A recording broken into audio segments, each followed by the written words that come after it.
And the former Aston Villa striker Dean Saunders joined the breakfast show yesterday, and he said the Spurs forward Harry Kane must have told Bayern Munich that he's interested in a move to Germany. And put myself in Bayern Munich's shoes. I make a phone call to the agent. Before we go in for Harry Kane, does he want to come and sign for us? Is he going to come to Germany? Is he happy to come? Harry has obviously said yes. I would not get on a plane and travel anywhere. I wouldn't make a phone call until I know the players said yes, he wants to come and play for us. So he must have said, yeah, I'm interested. Otherwise, Bayern Munich would have gone away by now. So that was Dean Saunders talking about Harry Kane and this link to Bayern Munich. Listen, Danny, you know Harry Kane really well. I think you've even spoke about him as a captain and how good a captain he is, a leader. Could you see him going to Germany? And he's not somebody we spoke about off air. He's not motivated by money. But could you see Bayern Munich being the perfect destination for him? If you was going to ask me, the teams that I would think of that Harry would join, leaving Spurs, I wouldn't have said Bayern is one of the first ones I'd choose from. But saying that, you fully expect Bayern to be in the quarters or semis of a Champions League each year. You expect them to win the league, and so I don't see why not. You know as well, coming from Spurs, that Spurs doing business with the top teams in England, it's very rare. From my time there, I can only remember Berbatov going to United, which was 2008, I think, and then obviously Kyle Walker going to City. So they're the only two off the top of my head. Tottenham to Chelsea is just never going to happen. No, it's not going to happen. So after that you have to look abroad, and if I'm Harry, I don't think Bayern's a bad one. I don't know.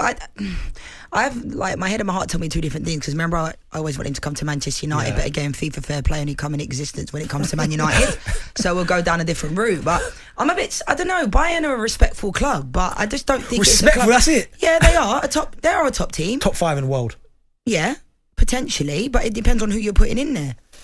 When we talk about clubs in its entirety, how many Bayern Munich shirts do you see around? I saw a few on the way into the office. Oh, come on, Benty, you didn't. They are a massive club, but they will have more shirt sponsors now if Harry Kane goes there. But I don't know, I think it's a weird one. But they can't let him go for free, because if he stays there another year, obviously Manchester City wanted him last year. Daniel Levy, what he's like, was waiting out for 150 mil. Harry Kane wanted to go to City. It was clearly obvious. But at the same time, this Bayern Munich one doesn't really sit well with me. But neither did the Wilfried Zaha to Galatasaray. I just think they're weird. I'm not saying they have to stay in England, but it just doesn't sit well. I don't want Harry Kane to go to Bayern Munich. I want him to come to Man United. Yeah, no, I agree. As I said, if you would have said Bayern, I wouldn't have put them as the top 3 teams. But as I said, Harry going anywhere in England, it's going to be really, really difficult.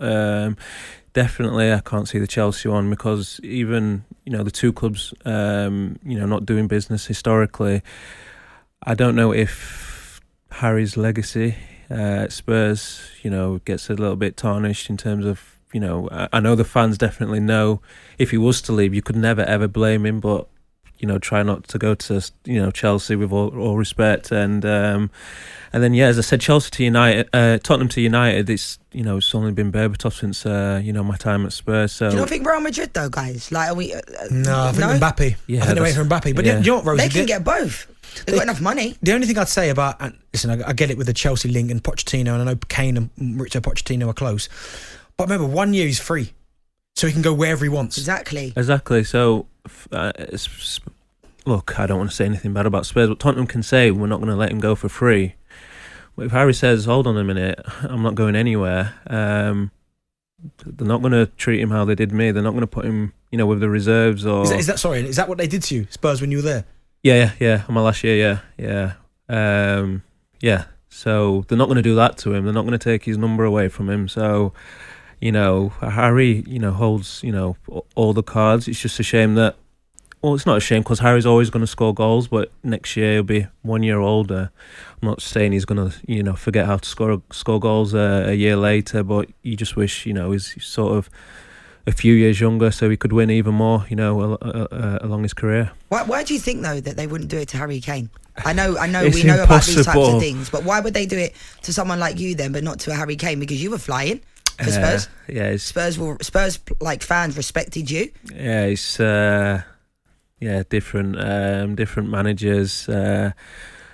Harry's wage packet compared to mine back then will be it's a little bit different. So you can't afford to have paying Harry, that sort of money for him to be, training with the reserves. But that would never ever happen in a million years to Harry. So yeah, it'd be interesting. Realistically, what are Spurs without Kane? Where would they finish in the league if Kane wasn't there? Yeah, honestly. I mean, he would have been top goal scorer if it weren't for Haaland weren't there. He was still banging them in.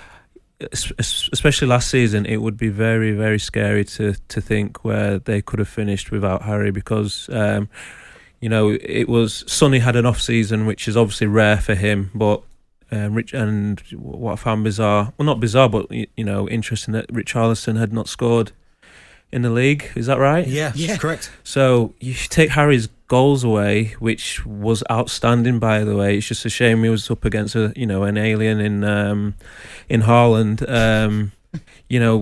Spurs' midfield, obviously no disrespect, it wasn't that creative in terms of getting maybe 6 to 8 goals or anything like that. So yeah, without Harry last season, Spurs could have been could have been like Chelsea, basically. talkSPORT Drive with Andy Goldstein. Monday to Friday afternoon from 4 on AM, on DAB, via the talkSPORT app and on your smart speaker. talkSPORT.